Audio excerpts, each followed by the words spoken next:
नमस्कार दोस्तों, मैं परम ज्योतिका संजय आपकी एस्ट्रोलॉजिस्ट राजकोट गुजरात से। श्री कृष्ण जन्म महोत्सव पर आज से हम शुरू कर रहे हैं श्री कृष्ण लीला का चिंतन, जिसमें न सिर्फ भगवान श्री कृष्ण के जन्म की कथा है, बल्कि रोज़ हम उनकी एक एक लीला की कथा को पढ़ेंगे। तो चलिए शुरू करते हैं। ओम नमः शिवाय। नारायण नारायण। जय श्री कृष्ण।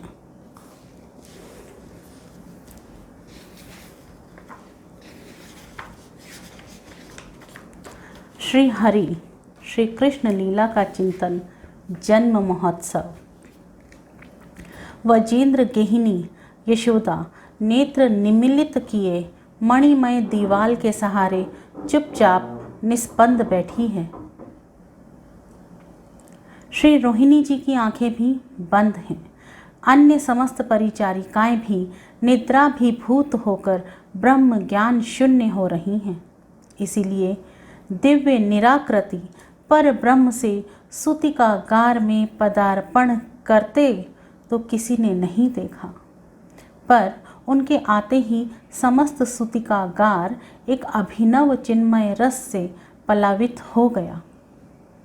अब माता यशोदा पेन में हैं, आँखों में आंसू हैं, आंखें बंद हैं, दीवार के सहारे हैं। माता रोहिणी भी वहाँ हैं, उनकी भी आंखें बंद हैं। वहाँ जितने भी लोग हैं सभी ब्रह्म ज्ञान शून्य हैं। किसी को जैसे कुछ पता ही नहीं। ईश्वर आ गए हैं और उनके आते ही वहाँ की हर चीज़ बहुत ही उज्जवल हो गई है। वहाँ का अणु अणु उस रस में निमग्न हो गया है।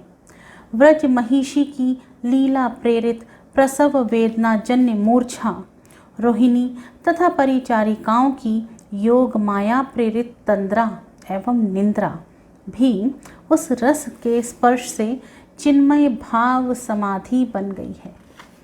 यशोदा के क्रोध से संलग्न सच्चिदानंद कंद श्री हरि शिशु रूप में अवस्थित हैं। कदाचित अनंत सौभाग्यवश कोई कवि दिव्य अति दिव्य नेत्र पाकर उस क्षण की शोभा का अनुभव करता, अनुभव को वाणी से व्यक्त करने की शक्ति पाता, तो वह इतना ही कह सकता, मानो चिदानंद सुधा रस सरोवर में अभी अभी एक अद्भुत अपूर्व नवीनतम नील पद्म प्रस्फुटित हुआ है। इससे बिल्कुल क्लियर है कि भगवान का जो कलर है वो नील वर्ण है, वो गोरे नहीं थे। वह अभूतपूर्व अरविंद जिसका आघ्राण मधुगंध लुब्ध भ्रमरों ने आज तक नहीं पाया है, जिसके सौरभ का अपहरण करके कृतार्थ होने का अवसर अनिल को आज तक नहीं प्राप्त हुआ है। जल जिस अरविंद को उत्पन्न ही ना कर सका था, जल के वक्षः स्थल पर खेलने वाली चंचल तरंगे जिस पद्म को प्रकंपित करने का गर्व ना कर सकी थी, जिस कमल को आज तक किसी ने भी नहीं देखा था। अचिंत्य लीला महाशक्ति की प्रेरणा से सर्वप्रथम रोहिणी माता की आंखें खुलती हैं। वे जान पाती हैं यशोदा ने पुत्र प्रसव किया है। परिचारिकाएं भी जाग उठती हैं, पर उस इंद्र नील द्युति शिशु का सौंदर्य कुछ इतना निराला है, सभी निर्निमेष नयनों से देखती ही रह जाती हैं। किसी को भी समयोचित कर्तव्य का ज्ञान नहीं होता। वह सद्योजात शिशु का मधुर अस्फुट क्रंदन सुन पा रही हैं, पर काष्ठ पुतलिका की भांति सभी ज्यों की त्यों जहाँ की तहाँ खड़ी हैं। सबको सुनाई दे रहा है कि बच्चा रो रहा है, लेकिन सब एक कठपुतली की तरह, एक स्टैचू की तरह, जो जहाँ है वहीं खड़ा है। आनंद अतिरेक से सबके शरीर सर्वथा अवश्य हो गए हैं। अवश्य ही सर्वंतर्यामी विभु अवश्य शरीर में भी सजग हैं। अतः वे ही मानो विलंब होते देखकर श्री रोहिणी जी के मुख से बोल पड़े, री तुम सब क्या देखती ही रहोगी, कोई दौड़कर ब्रजेश्वर को सूचना तो दो। सचमुच अंतर्यामी यदि ना बोलते तो पता नहीं शिशु रूप श्री हरि को वात्सल्य रस पान के लिए कितनी देर और रोना पड़ता, क्योंकि रोहिणी जी तो आनंद में बेसुध हैं। उनमें समयोचित आदेश देने की शक्ति सर्वथा लुप्त हो चुकी है। अस्तु। इस आदेश ने परिचारिकाओं के अंतर हृदय में बहते हुए आनंद स्रोत को तरंगित कर दिया। फिर क्या था, दूसरे ही क्षण स्तुति का गार आनंद कोलाहल से मुखरित हो उठा। साथ ही जो करना था उसमें भी सभी जुट पड़ी। एक ब्रजेश्वर को सूचना देने गोष्ठ की ओर दौड़ी। एक ब्रजेश्वर को सूचना देने गोष्ठ की ओर दौड़ी, एक दाई को बुलाने गई, एक उपनंद पत्नी को परम शुभ समाचार देकर क्षणों में ही लौट आई, एक सहनाई वाले के घर जा पहुंची और एक बावली सी विविध अंतर्गल आनंद ध्वनि करती हुई समस्त व्रजपुर में सूचना देती हुई दौड़ने लगी। यह सब हो रहा है, पर स्तुतिकागार में व्रजेश्वरी तो अभी भी किसी अनिर्वचनीय भाव समाधि में निमग्न है। उपनंद पत्नी आई। पश्चात निकटवर्ती पुर महिलाओं का दल नंद प्रांगण में एकत्रित होने लगा। तुमुल आनंद ध्वनि से प्रसूति ग्रह ही नहीं, समस्त प्रासाद निनादित हो चुका। प्रासाद मतलब घर, पूरा घर, समस्त प्रासाद निनादित हो उठा।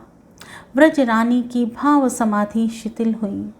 धीरे धीरे आंखें खोलकर वह देखने लगी। कुछ क्षण निहारते रहकर समझ पाई गर्भस्थ शिशु भूमिष्ठ हो गया है, जमीन पर गिर गया है।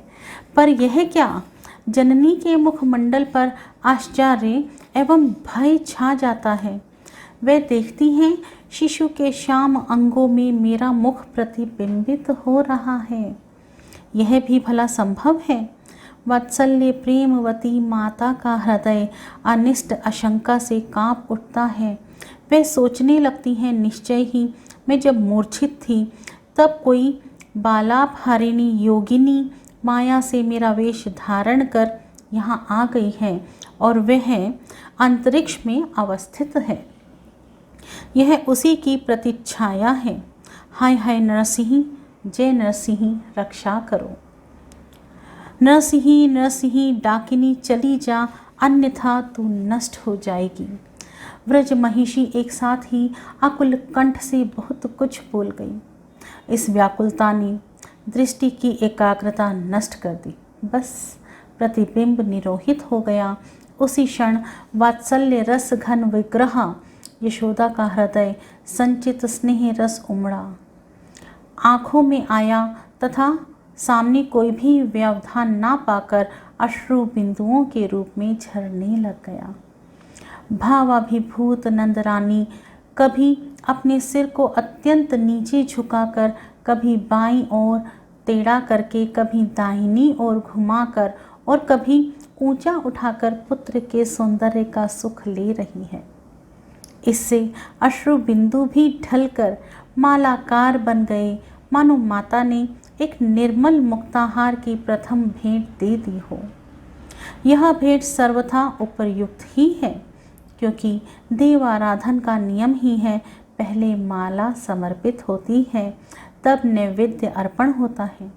यहाँ भी तो प्रेम देव की आराधना ही हो रही है।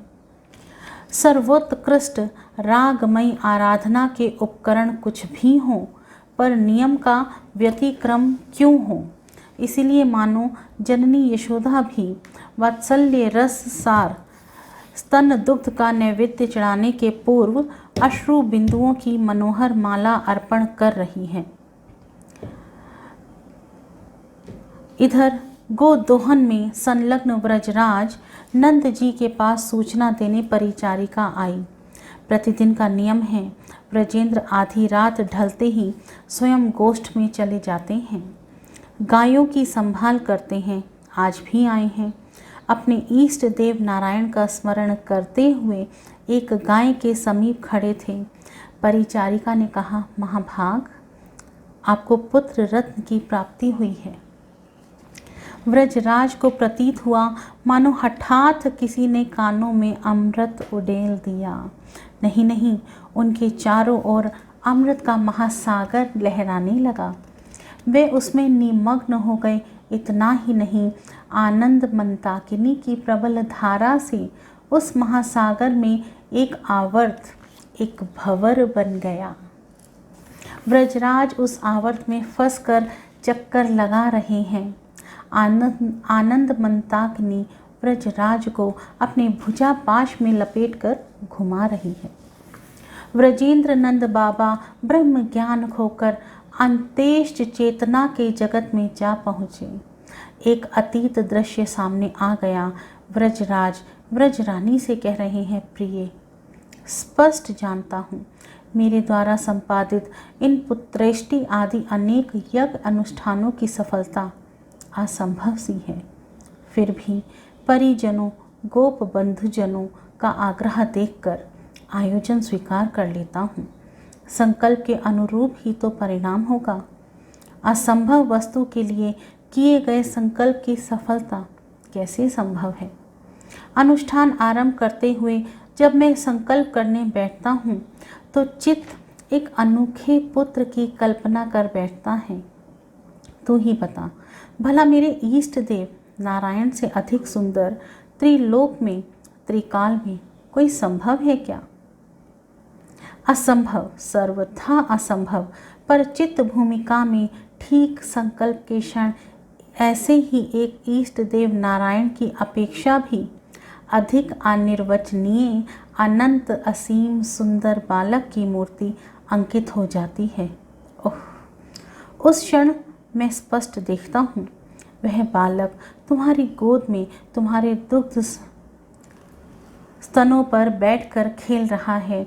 उसके श्याम अंगों को, चंचल सुंदर दीर्घ नेत्रों को देखकर मैं सर्वथा मुक्त हो जाता हूँ। मुझे भ्रम हो जाता है कि यह स्वप्न है या जागृत, यह सचमुच क्या है, मैं निर्णय नहीं कर पाता। मन में आया एक बार तुमसे पूछूं कि तुम्हारे हृदय में भी ऐसी ही अनुभूति उस समय होती है क्या? व्रजरानी बोली, स्वामिन, ठीक ऐसी ही कल्पना मुझे भी उस समय होती है। लज्जावश अब तक आपसे ना कह सकी।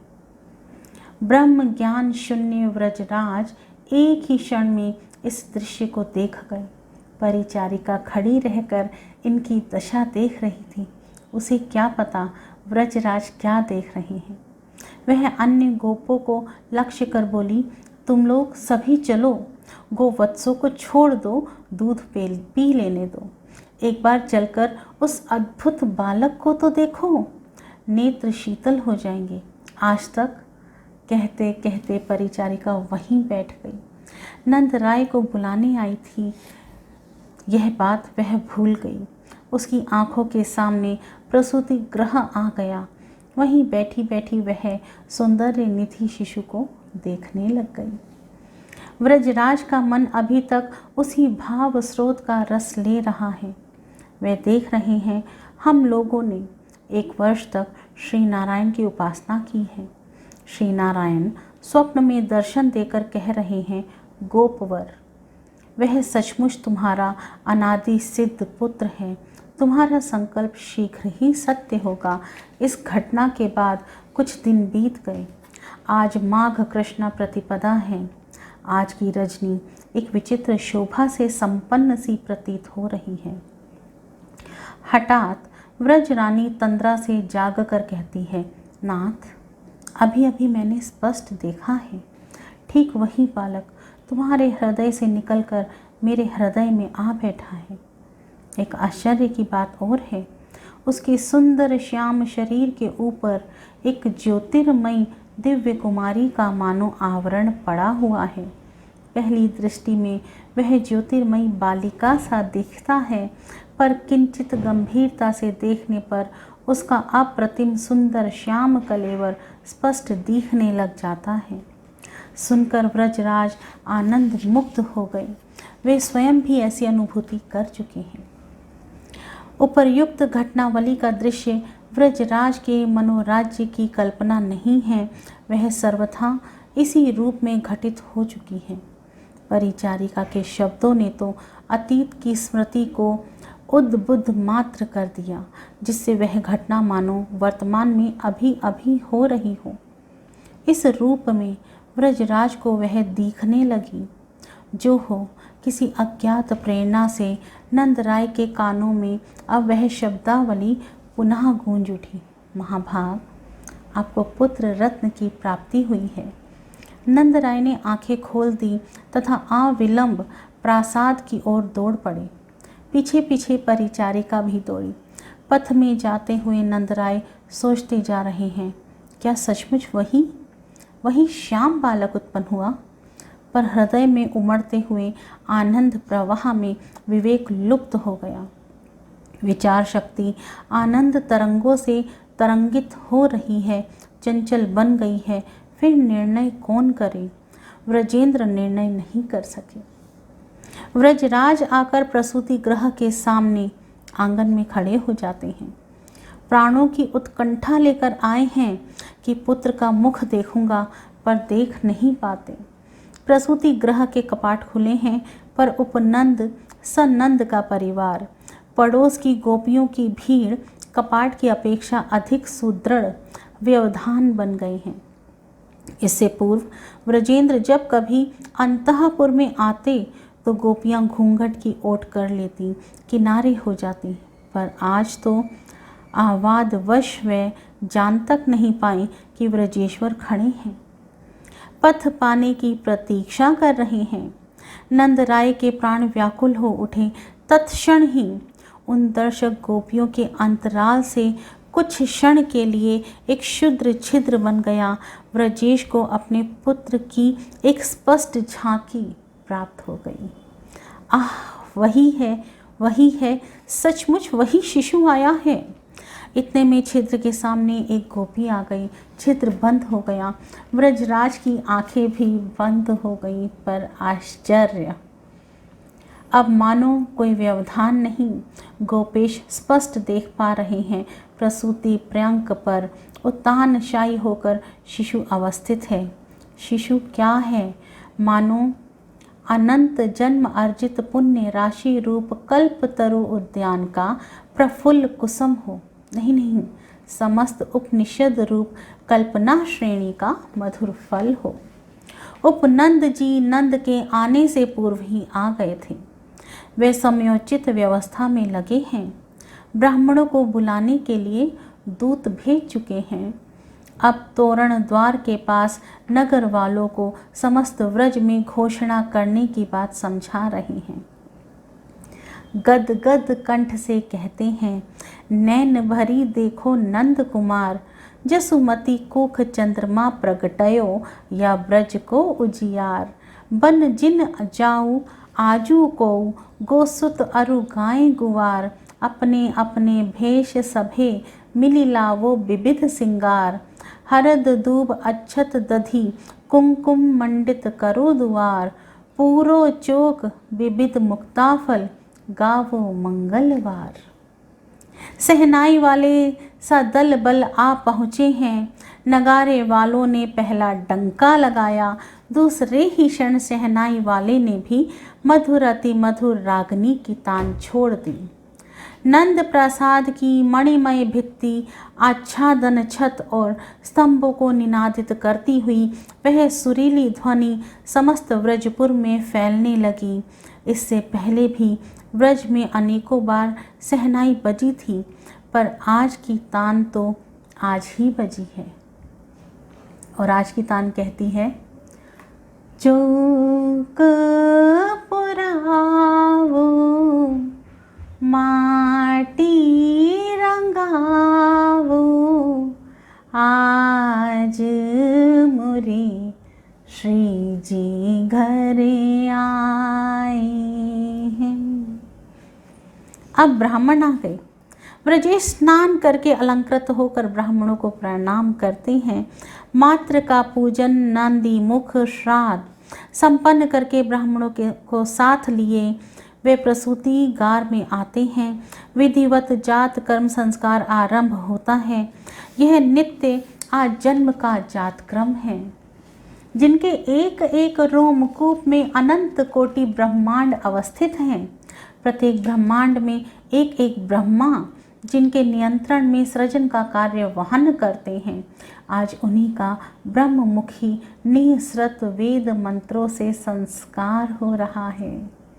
यह कैसी विडंबना है। लीला विहारिन, तुम्हारी मुनि मन मोहन कारिणी लीला को धन्य है।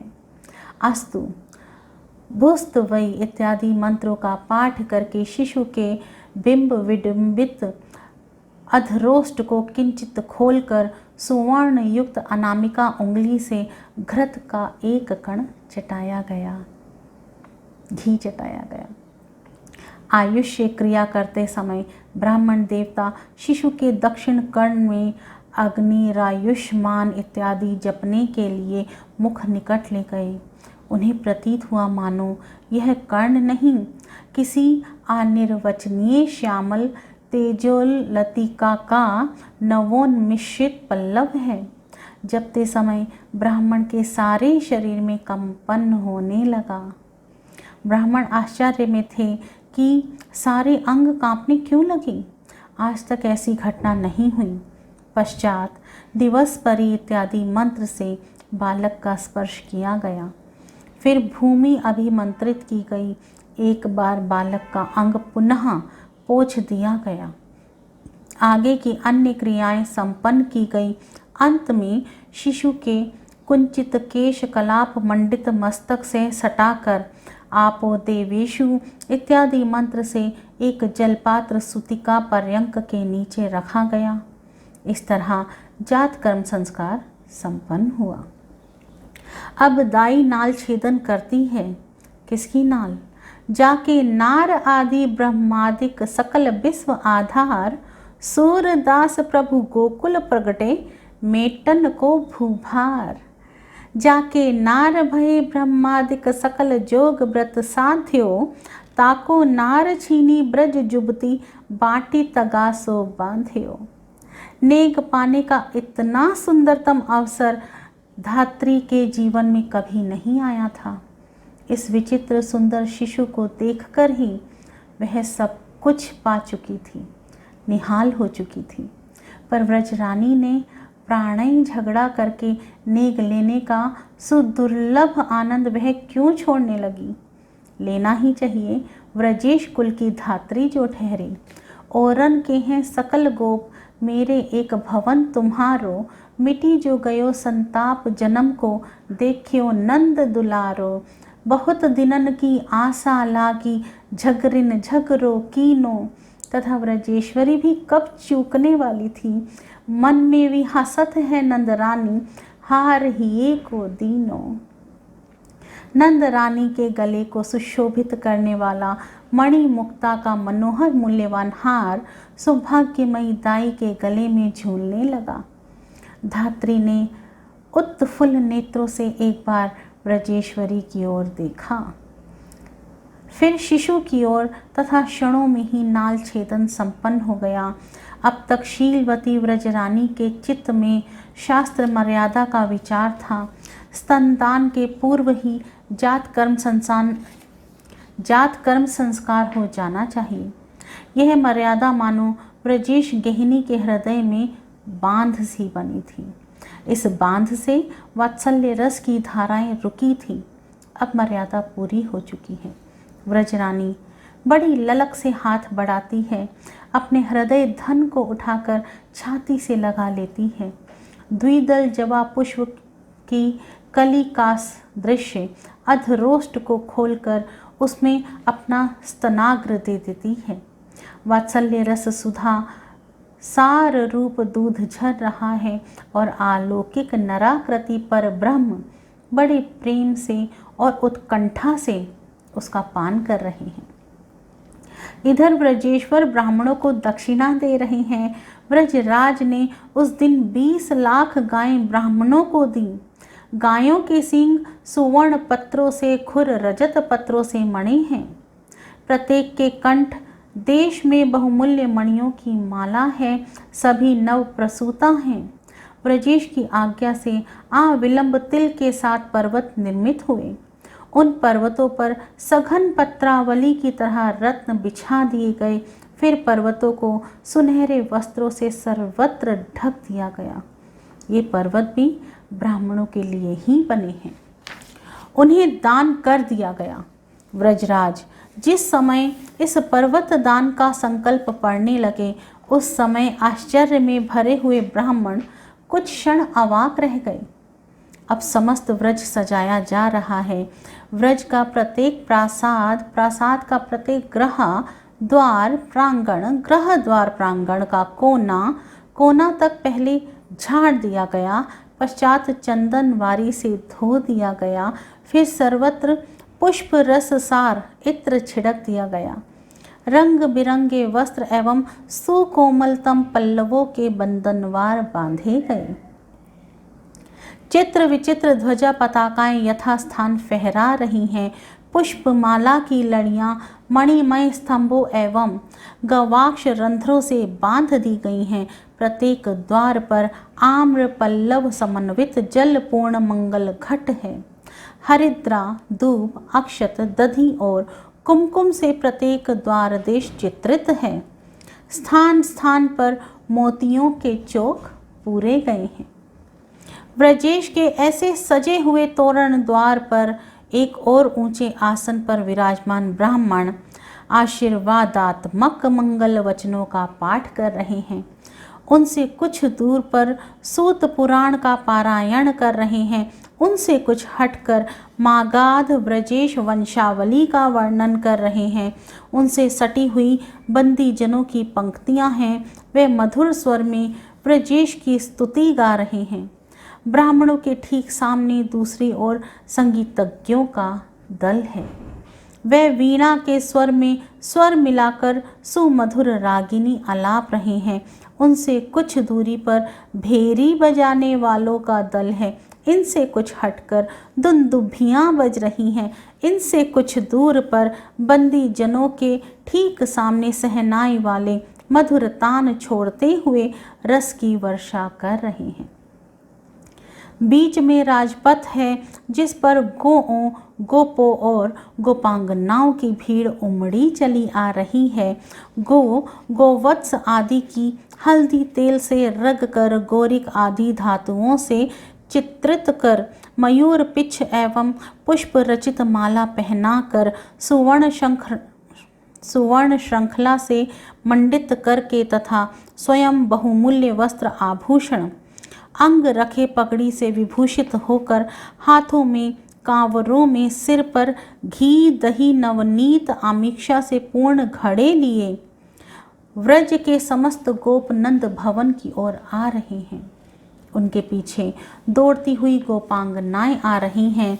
सुनिधाई सब व्रज नारी सहज सिंगार किए, तन पहिरे नौतन चीर काजर नैन दिए, कसी कंचुकी तिलक लिलार शोभित हार हिए, कर कंकन कंचन थार मंगल साज लिए।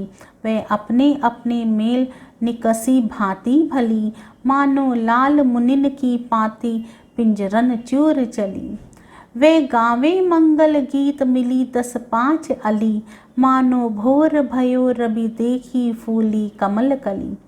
डर अंचल उड़त न जायो, सारी सुरग सुही, मुख मांडयो रोरी रंग सेंदुर मांग छुही। श्रम श्रवनन तरल तरोना, बेनी शिथिल गुही, सिर बरखत कुसुम सुदेश मानो मेघ फुही। गोपांगनाएं गोपों से थी पीछे, पर पहुंची पहले। पिया पहले पहुंची, जाए अति आनंद भरी। गोपांगनाओं का स्वागत रोहिणी एवं उपनंद पत्नी ने किया। पश्चात वे सब क्रमशः सूतिकागार में गईं। शिशु का श्रीमुख देखकर अनुभव करने लगी, सृष्टा ने नेत्रों की सृष्टि इस नंद पुत्र को निहारने के लिए ही की है। आज वह नेत्र निर्माण का फल प्राप्त हो गया। गोपांगनाएं नंद नंदन को आशीर्वाद देने लगी। चिर जियो जसुदा नंद पूरन काम करी, धन धन्य दिवस धन रात, धन यह पहर घरी। धन धन्य मही रिजु की कुखी, भाग सुहाग भरी। जिन जायो ऐसो पूत, सब सुख फलन फरी। थिर थाप्यो सब परिवार, मन की सूल हरी। पही चिरम व्रज राजकुमार, अस्मानत शिशु सुकुमार। रे सुकुमार बालक रे व्रज कुमार, तू बड़ा होकर चिरकाल तक हम लोगों की रक्षा करना। बाहर समस्त व्रज गोपों की मंडली गायों सहित आ पहुंची है। सुनी ग्वालनी गाय बहोरी, बालक बोली लाए। गुही गुंजा घसी बन धातु, अंग अंग चित्र ठाए। सिर दधी माखन के माट, गावत गीत नए। संग झांग मृदंग बजावत, सब नंद भवन गए। नंद जी सबसे यथा योग्य मिलते हैं। आनंद में उन्मत्त से हुए गोप हल्दी दही छींटते हुए विविध भाग भंगिमाओं का प्रदर्शन कर रहे हैं। एक नाचत करत कुलाहल, छिरकत हरद दही। मानो बरखत भादो मास, नदी घृत दूध बही। जाको जहाँ जहाँ चित जाए, कौतुक तहीं तहीं। रस आनंद मगन गुवाल, काहू बदत नहीं। एक धाई नंद पे जाए, पुनि पुनि पाए परे। एक आपू आपू ही मांझ, हसी हसी अंक भरे। एक अंबर सब ही उतारी, देत निशंक खरे। एक दधी रोचर अरु दूब, सबनी के शीस धरे। गोपों का आनंद उन्माद उत्तरोत्तर बढ़ता ही जा रहा है। बूढ़े व्रजेंद्र को भी उन सब ने अपने बीच में ले ही लिया और इतना दूध दही घृत और नवनीत ढरकाया कि नदी सी बह चली। दूध दही के अनेकों गंभीर गर्त बन गए हैं। उनमें लौटते हुए गोपों का शरीर सर्वथा उज्जवल दिखने लगा है, मानो ये गोप दुग्ध सागर की चंचल तरंगे हों। व्रजेंद्र कभी तो इस दूध दही की नदी में स्नान करने आते हैं, कभी रत्न राशि लुटाने के लिए द्वार देश पर खड़े हो जाते हैं। याचना की आवश्यकता नहीं। कोई भी विद्योपजीवी आकर खड़ा हुआ कि नंदराज रत्नों की झोली, वस्त्रों की गठरी और गोधन की टोली लेकर उसके पास जा पहुँचे। सदा के लिए उसका मंगतापन मिटा दिया। व्रजेश कुल के सूत मागध बंदीजन आज अयाची बन गए, इनमें तो कहना ही क्या। व्रजेंद्र जो इतनी संपत्ति लुटा रहे हैं, इसमें आश्चर्य की कोई बात नहीं।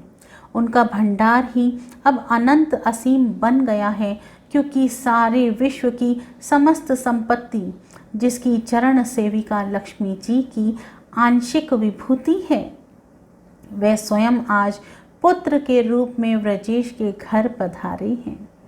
प्राकृत भंडार की सीमा होती है, उसमें भी कुछ निकालने पर उतना अंश कम हो जाता है, उतने अंश की पूर्णता अपेक्षित होती है।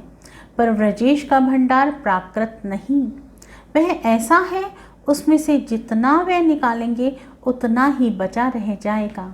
अपनी जान में संपूर्ण निकाल लेंगे तो भी उसमें संपूर्ण बचा रहेगा। इसीलिए उनके देने में आज विराम नहीं, हिसाब नहीं, देते ही चले जाते हैं। हाँ, देते समय व्रजेश के वात्सल्य प्रेम परिभावित मन में निरंतर केवल एक भावना है, इस दान से मेरे इष्ट देव नारायण प्रसन्न हो, उनकी प्रसन्नता मेरे पुत्र का कल्याण करे। भीतर अंतःपुर में हरिद्रा तेल की कीच मची है। गोपांगनाएं परस्पर एक दूसरे पर हल्दी तेल छिड़क रही हैं, छिड़कती हुई बाहर आती हैं। व्रजेंद्र की गोपों की दशा देखकर आनंद में निमग्न होकर गाने लगती हैं। आज व्रजेश्वर ने सबसे अधिक सम्मान श्री रोहिणी जी का किया है। आज का सम्मान रोहिणी ने स्वीकार भी कर लिया है। इससे पूर्व रोहिणी ने कभी नंद घर के सुंदर वस्त्र, सुंदर आभूषणों की ओर ताका तक नहीं था। वह सदा पति वियोग, पति बंधन से मन ही मन खिन्न रहती थी, पर आज यशोदा नंदन का मुख देखते ही रोहिणी का रोम रोम आनंद में निमग्न हो गया। इसी से वे नंद प्रदत्त दिव्य वस्त्र आभूषणों से सुसज्जित होकर पूर्व महिलाओं के सत्कार में लगी हुई हैं। दिन बीत चुका है, पर गोप गोपांगनाओं का उत्साह शिथिल नहीं हुआ। अभी भी उसी नृत्य, उसी आनंद कोलाहल से नंद प्रासाद मुखरित हो रहा है। एक वृद्ध बंदी भी दिन भर से अतिशय सुमधुर कंठ से गाता रहा है। दिन भर उसके नेत्रों से अविरल अश्रुधारा बहती रही है। अब सूर्य अस्ताचल को जा रहे हैं, पर वह अब भी पीली पगड़ी बांधे सहनाई वाले के स्वर में स्वर मिलाकर गा रहा है। आज कहूँ ते यो गोकुल में अद्भुत वर्षा आई, मणिगण हेम हीरा धारा की ब्रजपति अति झरी लाई। बानी वेद पढ़त द्विज दादुर हिये, हर्षी हरियारे। दधि धृत नीर छीर नाना रंग बही चल खार पनारे। पटाह निशान भीरी सहनाई, महागरज की घोरे। मागध सूत बदत चातक पिक, बोलत बंदी मोरे। भूषण बसन अमोल नंदजू, नर नारिन पहराए। शाखा फल दल फूलन, मानो उपवन झालर लाए। आनंद भरी नाचत ब्रज नारी, पहिरे रंग रंग सारी। बरन बरन बादरन लपेटी, विद्युत न्यारी। दरिद्र दवानल बुझे सबन के, जातक सर बर पूरे। बाड़ी सुभग सुजग की सरिता, दूरित तीर तरु चूरे। उल्लोहल ललित तमाल बाल एक, भई सबन मन फूल। छाया हित अकुलाए गदाधर, ताक्यो चरण को मूल। जय श्री कृष्ण। पहला अध्याय यहीं पर समाप्त होता है। कल हम दूसरा अध्याय भी इसमें जोड़ेंगे। मथुरा से श्री वसुदेव का संदेश लेकर दूत का आवागमन और नंद जी के द्वारा उसका सत्कार होना। एक थोड़ा सा अंश इसमें लिखा है जो मैं बताना चाहूँगी। कौतुक परायण हो रहे हैं। बहनों, यह सामने का दृश्य देखकर मुझे तो सागर मंथन की स्मृति हो रही है। देखो तो, दही से भरा यह व्रज सागर जैसा हो गया है और उसमें मंदर पर्वत से होकर नंद जी सर्वत्र घूम रहे हैं। उनकी कमर में लपेटा हुआ वस्त्र घृत दधी से चिकना होकर फूलकर ठीक वासुकी नाग जैसा बन गया है। उसे पकड़कर उनके प्रिय सहृद जन उन्हें इधर उधर खींच ले जा रहे हैं और वे अतिशय प्रसन्न हो रहे हैं। इतना ही नहीं, जैसे समुद्र मंथन के समय अनेकों रत्न निकल रहे थे, मंदर पर्वत सागर के रत्नों को निकाल निकाल कर फेंक रहा था, वैसे ही ये नंद जी बीच बीच में रत्न राशि लुटाने लग जाते हैं। आज इनकी कैसी बात हुई है, कैसी आश्चर्यमयी शोभा है। पर बहनों, क्या बताऊं, आश्चर्य की कोई सीमा नहीं। इस सागर मंथन में तो एक अपूर्व बात यह हुई है कि सर्वत्र प्रसिद्ध है, चंद्रमा मंथन प्रारंभ होने पर सागर मथे जाने पर निकले थे, पर नंद का यह शिशु चंद्र तो मंथन प्रारंभ होने के पूर्व ही प्रकट हो गया। आज हम इसको यहीं पर समाप्त करते हैं। ओम नमः शिवाय। नारायण नारायण। जय श्री कृष्ण।